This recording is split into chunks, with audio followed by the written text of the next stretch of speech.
Everything in moderation. This is a phrase that I've heard a lot over the years in my community here on YouTube, and that's the health circles. And I've heard it so much from people in response to me or people like me, and I've noticed a pattern with those people.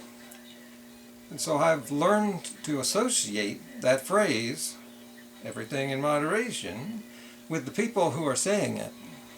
So today, I know that phrase as something that stupid YouTubers say who don't know how to eat, and so they moderate.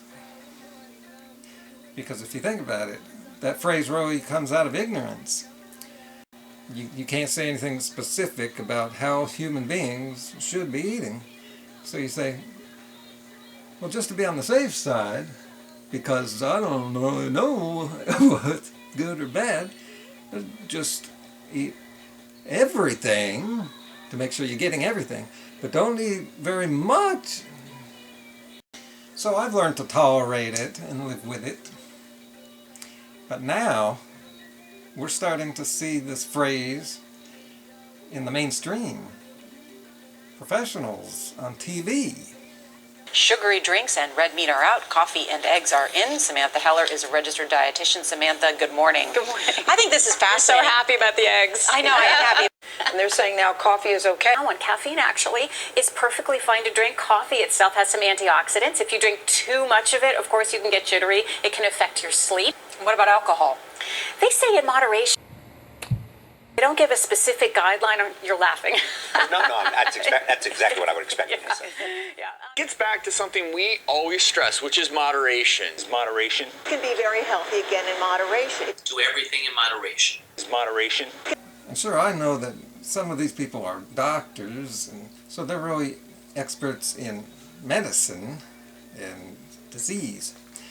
And so they really shouldn't be saying anything about diet, but they do.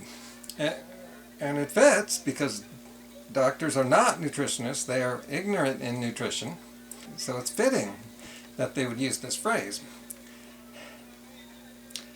To give some examples of how dumb this is, do doctors recommend we start smoking in moderation?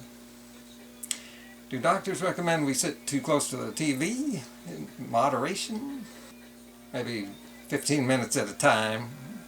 Do doctors recommend that if we've had too much to drink, that we should drive in moderation?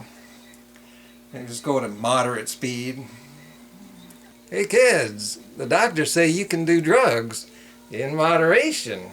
They probably wouldn't say these things because of the word start. They wouldn't recommend you start something bad.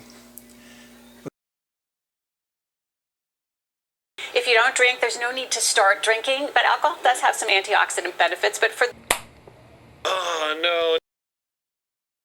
But that's just the thing with meat.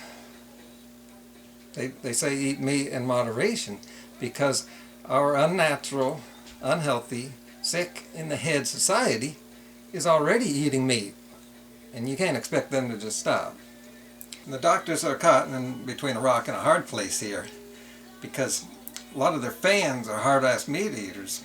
After the World Health Organization released their extreme statement about cancer, they sent out a follow-up tweet to save their asses, kind of like Donald Trump does. They said, let's see, we do not ask people to stop eating meat, saving their asses, but to reduce intake to lower cancer risk. Right, you don't want to eliminate cancer risk, you want to lower it. Moderate cancer risk is what you want. On a related note, the police put out a statement the other day saying to commit crimes in moderation, you're more likely to get away with it. Speaking of how we should be eating, that is the topic of my next video, which I should have made a long time ago, because this is important stuff. So in the end, remember, every bad thing in moderation. Doctor's orders. Do doctors recommend that if we drink...